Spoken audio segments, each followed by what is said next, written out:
Hi everyone. Now we're on another episode of Hands On Millennials. Hands-on millennial. Hands On. Yeah. So, ang topic natin today is ano yung buhay natin nung Yung pagandahan ko. Taglit. buhay natin nung boyfriend girlfriend pa lang versus now. dun sa now na married life With na a tayo. kid. With one kid. She's 2 years old. Sige, ikaw muna. Like, ano yung lifestyle mo dati? My life. Oh my God, I'm so sorry.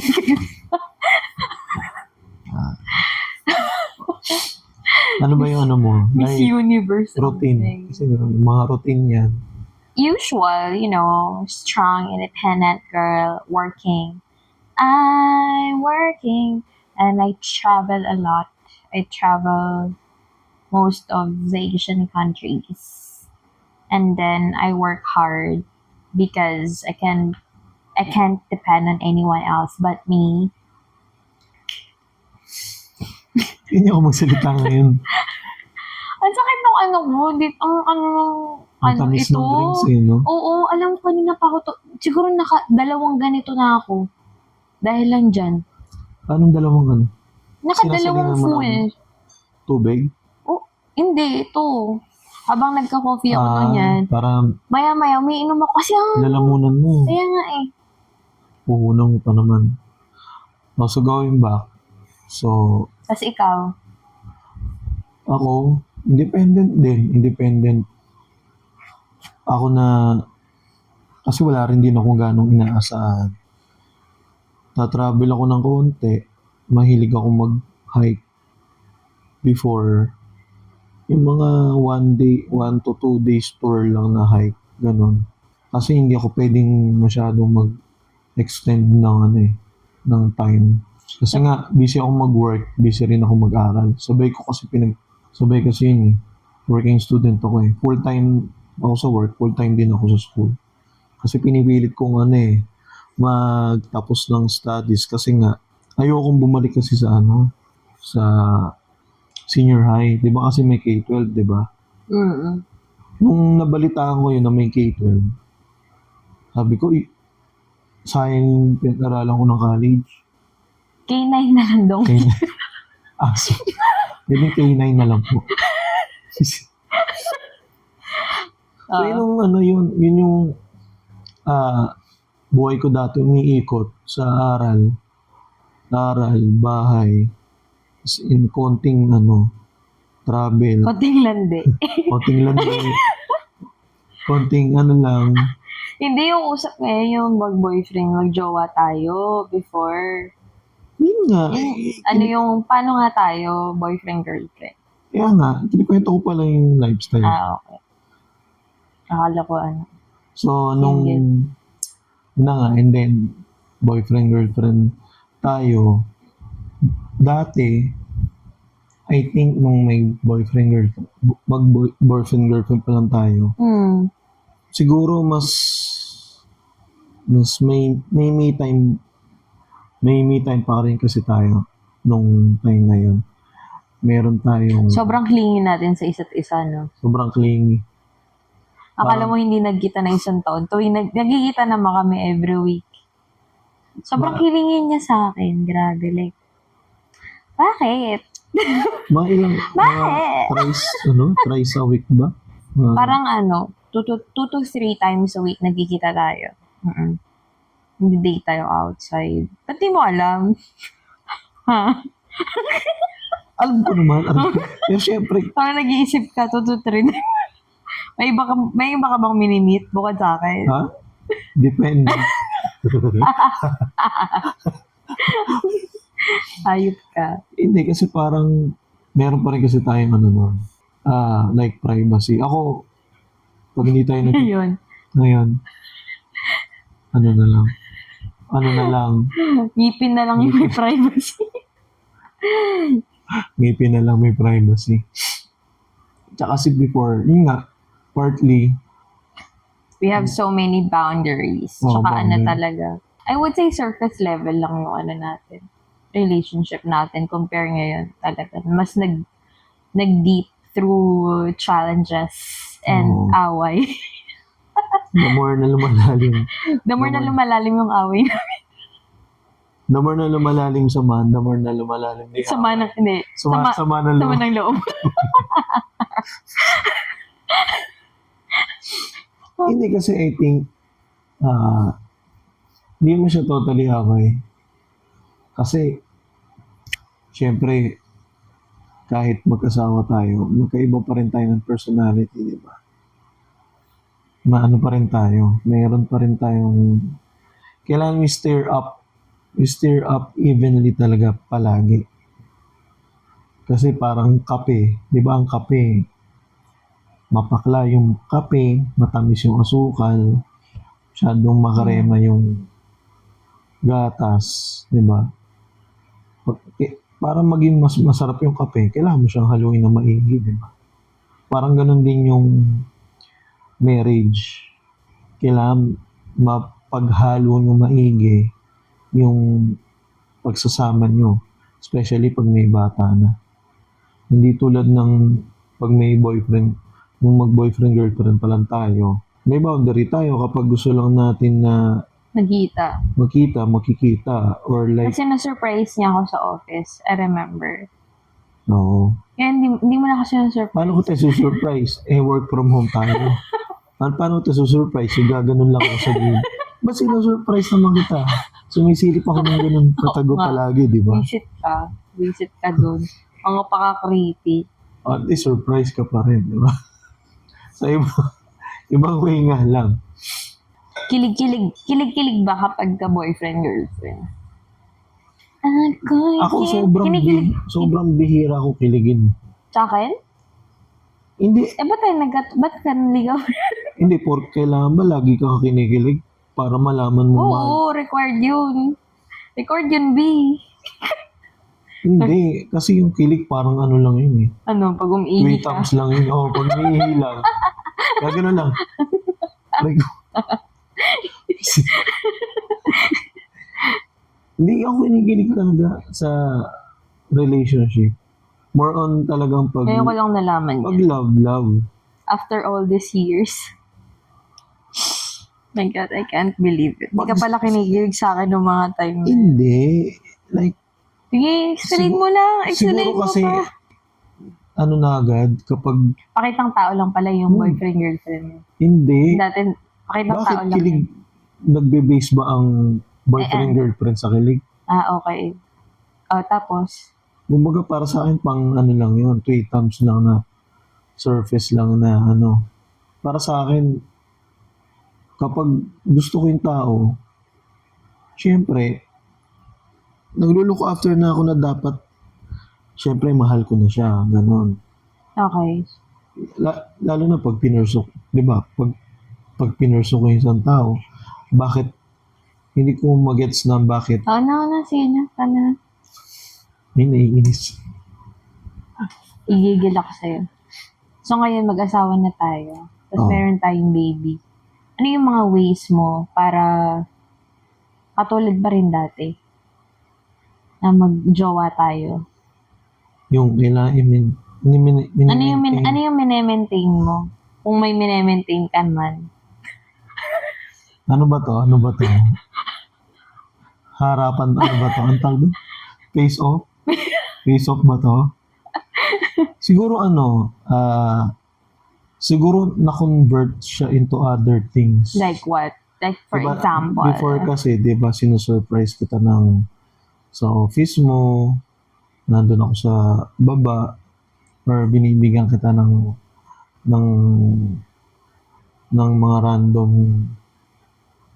things like mostly food, drinks, tapos may nangahayain kita, or siguro ngayon ako convert na sa ibang bagay, like na kunwari as much as possible komportable ka na hugas na yung mga pinggan, Mm-hmm. tapos may saing na, Mm-hmm. naglilinis ako kahit papano, Mhm. nag-aayos ako dito. And especially si Light, inaalagaan ko. Oh. And, syempre, nag-work ako, like, yung finances natin, yung kinikita ko, napupunta sa'yo. Oh, oh. Binabudget ko din naman. Ay, kaya nga, kumbaga, mas greater nga yun compare nung mag-boyfriend-girlfriend tayo eh. Kasi pag nung mag-boyfriend-girlfriend tayo, syempre, may mga naka-reserve sa akin na kung ano lang ibigay ko, yun lang yun. It may look like sweet. Kunwari, nagbibigay ako ng flowers or anything every week or may inaano ko. Mukha man sweet, di ba? Pero yung sacrifice, mas less. Okay. Compare ngayon, mas marami na tayo mas marami na akong binibigay na sacrifices. Naks. Especially yung time, yung effort, yung financial, yung moral support. As much as possible, hindi ko man siya mabigay ng 100%. I'll make sure na ma-maintain ko yung na neutral man lang yung mga ganung bagay. Yeah. Maswerte tayo kasi work from home tayo. Totoo. Oh, diba? Eh, nung mag-boyfriend, girlfriend tayo, we have every opportunity nga to, Paano yung away natin nung mag-boyfriend, girlfriend tayo? mababaw. I would say mababaw. Hindi kasi, Maghiwalay na tayo. Boyfriend, girlfriend. ba't hindi ka nagte-text? Ay, hindi ka nag-chat-chat. Hindi ka nagre-reply. Nagre-reply. Yung pala, isa sa atin nakatulog. Siya tulog eh. Ngayon, ano yung away natin? Wala nang tulog. Wala na Ba't wala nang tulog? Dati, nakakatulog Mas na. malala yung... Hindi, I would say, talaga, yung napansin ko din, no, on between, mag-jowa tayo and ngayon, yung communication talaga natin nag-grow. Hmm. Kasi before, dati parang okay lang kahit hindi tayo makapag-usap. Para sa akin, less words, more actions. Ganun talaga ako ever since. And now I realize that now we are married, you really need to make sure yung communication talaga, malaking factor siya sa relationship. Oo. Oh, so huge. And I didn't even think about. I never... Yan. Yun yung motor na... Laging ganyan tong oras anyway. I never thought na yung communication is a very... Naririnig ko na siya before. Like, you need to make sure you communicate. Pero kasi, sinasabi lang na communicate, but how you're going to communicate each other without being, being rude or being also having an empathy in between that. So, I never thought na sobrang laking factor niya talaga sa relationship, lalo na sa marriage. As much as possible. Because that's the only way para mag-meet kayo ng needs. Diba? Yun yung hindi lang basta, di ba lagi ina-advise, communication is the key, di ba? Oo. Pero kasi, Pero hindi natin naiintindihan talaga yun until we get to this pero point. kasi dapat, kailangan nyo rin maintindihan na yung communication, good communication, yung quality, hindi lang basta, quality communication. Right. Hindi lang yung, madalas nga kayo nag-uusap, Pero hindi ganun. nag-aaway naman kayo. Wala kayong mga resolution dun sa mga problema. Sa mga away, totoo. Kasi tayo, di ba, like pinopursue natin, kunwari, kine-check talaga natin kung ano yung mga pwedeng gawin natin, alternative way, yung resolution natin. Kapag nag-aaway kami, after nun, nag-iisip kami kung ano yung alternative way natin, recently, how are we going to debate healthy debate instead of, putting Kaysa words inuunahan ng to each other. Marami kasing factor. But it's hard. It will take a lot. Kasi maraming factor. It will take a lot of practice. Maraming factor kung bakit tayo, especially sa marriage ngayon, bakit mas nag-aaway na yung mga mag-aasawa ngayon compare nung dati. Kasi ngayon, Hindi, parang parehas lang din naman. hindi, most of the relationship mas nag-aaway. Diba naghihiwalayan nga sila mag-asawa na eh. Feeling ko nga talaga kasi hindi sila nagpapa-therapy. Ang nangyayari kasi yan pag nag-aaway minsan pupunta dun sa parents nung I mean, there's nothing wrong about it. Pero Oo. it's much better if there's some argument really na between you, wag mo na kayo pumunta dun sa mga relatives niyo or family, I know I get it, like that's the first thing that will get to your mind, pero that will not going to be helpful really. Talagang pinakamaganda yung nag-work sa atin is we undergo therapy. It doesn't have to be like counseling like both of you, marriage therapy. Pero that would be also helpful. Okay din talaga yun. What we did is we do individual therapy, right? So I've gone to therapy and then he also gone. So before you get into marriage, I advise na make sure you also can afford to have a therapy each on your own. Kasi sobrang nakaka-help siya. We don't go to other Some people other with our, people na even our walang, closest, we don't. hindi professional. Oo. Kasi iba pa rin yung Hindi pro- professional, di ba? Oo. What do you think about it? Your experience? Ako, sa buong buhay ko syempre meron tayong mga nakakausap and meron tayong mga na-open up ng mga topic and we give advice din sa mga friends natin. Medyo biased din kasi And minsan they give advice din sa atin. Oo. So, yun nga, medyo bias nga sa pag nag-uusap kayo kasi ang gusto niyo marinig pare-parehas is syempre yung kampihan ka. kakampihan ka, di ba? True. Kapag kasi nagpa-therapy ka, actually neutral yung therapist mo eh. Totoo. Hindi yan may kinakampihan ka or kinakampihan yung kunwari yan, kinakampihan yung asawa mo. Nagtatanong siya na nagtatanong hanggang doon mo mabibring up na oo nga no, maaaring nagkulang ka or nagkulang siya. Kung nagkulang siya, kung ano yung pwede mong gawin or nagkulang ka man, ano yung pwede mong gawin. Diba? Oo nga. Hindi. So, yun yung kinagandahan ng therapist eh. So, professionally talaga, ma-handle niya yung emotions mo, yung dilemma mo, yung tumatakbo sa utak mo. Kasi nga, professional sila eh. Kumbaga, nandun sila sa verge na alam na nila kung ano yung most of possible way na mangyayari doon sa relationship mo or doon sa i-open up mong topic. True. So true. It will take time, but those... Gastos. Oo.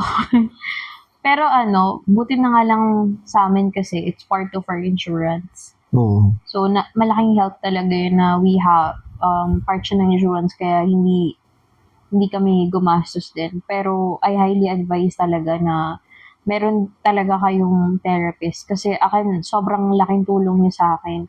Hindi lang relationship yung nafi-fix niya, no? It's not really fixed na parang hindi na to mangyayari. It's not like that. Of course, there's some, reoccurrence time by time. Pero, pag nagkaroon na kayo ang maganda nun, since parehas kami nagte-therapy, we both know how to heal it within ourselves. Kaming dalawa, both of us. Hindi ka na mag-iisip na, dapat kasi ganito, iniintindi niya yung feelings ko and stuff like that. Kasi, when you're married, you're as one. You're not twos anymore. You're not each other. You are as one. So, you need to think and feel things as one. At saka na-heal yung natin. Yung mga generational trauma natin. Actually, totoo. Yung mga inner child trauma. Yun talaga. Yung personal dilemma na. Yung dilemma ko na at some point. Sabi nga ni Steve Harvey. I need more sessions. Sabi nga ni Steve Harvey, make it kapag sa marriage daw, make it circle na kayo lang talaga. Wala kayong ipapasok ng ibang sa circle na yun, kahit nanay mo, kahit tatay mo. Mm. Kasi it all end up Kayong dalawa. worse talaga. Oo. Worst, as in worst daw, sabi niya, wag na wag niyong i-bring up yung relationship niyo talaga dun sa ibang tao, nanay niyo. Kasi nga, talagang masisira ang relationship niyo. Kasi nga, Totoo. hindi naman nila alam yung story behind Hindi it. naman sila nakatira sa bahay niya or kahit nakatira, hindi nila alam yung story nung kabilang side. Mhm. 'Di ba? So, Yung mga biyanan. Buti nga wala tayong ganun, no? Yung problema sa wala. sa mga mga in-laws natin, mga Wala. biyanan. Kasi nga pares, We're lucky. yung sa side ko kasi, syempre Hindi rin hindi mo ako, na naabutan. tsaka hindi rin kasi ako mahilig mag-open eh. Di ba? Oo. Napansin mo. I'm not the kind of person that really open up to. Unless tapos na, tapos matagal na nangyari yon, parang that's the time na parang it's okay to tell the story. Tsaka yung parents mo din, no? May katandaan na rin eh. Tsaka Kaya, pinipili ko rin kasi ang akin naman kasi, kung sasabihin ko siya, maintindihan niya ba? Or baka Hindi hindi. na eh. 'Di ba? What if hindi niya yun yung mga, pipiliin mo din yung, pero, at that moment, as much as possible, I don't, unless hindi ko na talaga kaya, ganun siguro. parang parang 2 generations na nga yung nalagpasan ng parents mo bago ka ipanganak eh. Parang ganun eh. Kasi, Parang 2 generations na nga eh. ako eh, Pang ang tawag anim, ito? pang-anim ka eh, di ba? Hindi, ang tawag Panglima? ako, yung tawag dun sa panglima. Ano bang tawag dun sa menopausal baby? Yun, oo. Hindi na nila magigets yung story ng generation ngayon. Iba na rin kasi yung, so, yun. Takbo ng ngayon eh. Ano pa ba? Yung mag-boyfriend, girlfriend tayo, ang sweet natin sa isa't isa. Sobra. Sobrang sweet. Sobrang sweet. Like, parang hindi may paghihiw. Parang, parang kambal tuko. But, puro kalibugan. Uy! Ay, Uy! uy. Ngayon, Actually kasi, yung relationship naman talaga is dapat balance eh. Hindi dapat masyadong magkasama. Kasi, pero why is it like that, no? When you're boyfriend and girlfriend, you kind of like cling with each other. kasi nga, And then the responsibility came. Baka yung responsibility talaga yung culprit dito. hindi, nako-convert naman siya sa ibang bagay. Yun yung sinasabi ko. Hindi na puro sweet lang. Like, naman, may ibang, Greater purpose. oo, may greater purpose Okay. naman. May ibang bagay naman like, magiging partner mo na siya sa buhay, nagiging katandem mo na. Mas Parehas na kayong lumalim yung friendship. I would say yung best yung friends. naging mag-best friend, which is very important. Pag hindi mo best friend yung asawa mo, Wala. Parang, patay yun. it's hard kapag meron ka pang best friend other than other best, kung yung asawa mo hindi mo best friend, may best friend ka pa, or yung best friend mo pa din, at hindi na yung asawa mo, hindi nag-level up yung partner mo on that kind of level, I think that would be really hard to further the Parang relationship. puro na lang kasi. Dun sa marriage, kapag hindi naging ganun level, na lang eh. Puro kayo responsibilidad. Oh. But we still have boundaries, right? Oo. I think, isa sa mga bagay Did I give you enough boundaries? Nung una wala. Hindi, naiintindihan ko naman kasi nga, bago pa lang din naman tayong kasal eh. Like, Ano diba? yun? Tsaka marami Ano tayong Siyempre nandiyan si Light, dumating na yung baby natin. Oh. So, yung ba, ano pa magulo pa lahat Adjusting pa tayo. Kumbaga, Nag-a-adjust pa. we're like a puzzle and then just trying to get the pieces. Oo. Then trying to fit in and trying to see, okay, this is how it works. Tsaka, ikaw, ano ba yung hobby mo talaga? Kasi kailangan yung mga hobbies natin. We still have our individual hobbies. Yun Diba? nga, ako, alam mo naman yung hobby ko. At some point, alam mo naman yung mga Pinupush gusto pa mong rin gawin. inahayaan natin, 'di ba? We're still individual, though Oo. we basically have our own Importante yun thing. Kasi, Oo. magkaiba pa rin ang mundo natin Oo. Mm-mm. Iba yung... Yun nga yung nagustuhan ko rin kasi sa atin kasi tayong dalawa, we respect each other thing. You know, like hindi mo ka pinipigilan, ay, dapat ganito, ganyan. Hinahayaan mo ako, hinahayaan din kita. Go lang. As long as it fit with our schedule, especially kasi pag may baby ka na, siya yung malaking part Pag yung baby talaga, malaking part siya. So, make sure, kaya yun yung pumapasok na you need to have a very good communication. Pero ikaw, namimiss mo ba yung mag-boyfriend-girlfriend tayo? Ano mas prefer mo ngayon, yung boyfriend-girlfriend o ngayon? I mean, yung in comes to feelings, in comes to... Actually, hindi ko na namimiss. Yung Talaga? mag-boyfriend-girlfriend tayo. Ako din. Hindi ko na namimiss. Same, Kasi same. tapos na yun Kumbaga, It's a good part of our chapter. it's a part chapter na lang. Kung ano yung lesson doon, yun na lang yung dadalhin mo ngayon. Oo. Siguro, kaya Tingin mo yung nag-grow iba ba tayo? Oo, ako, feeling ko talaga. You can feel. I cannot say, but I also felt it na nag-grow talaga ako. Especially sa responsibilities and and self-improvement. Oo.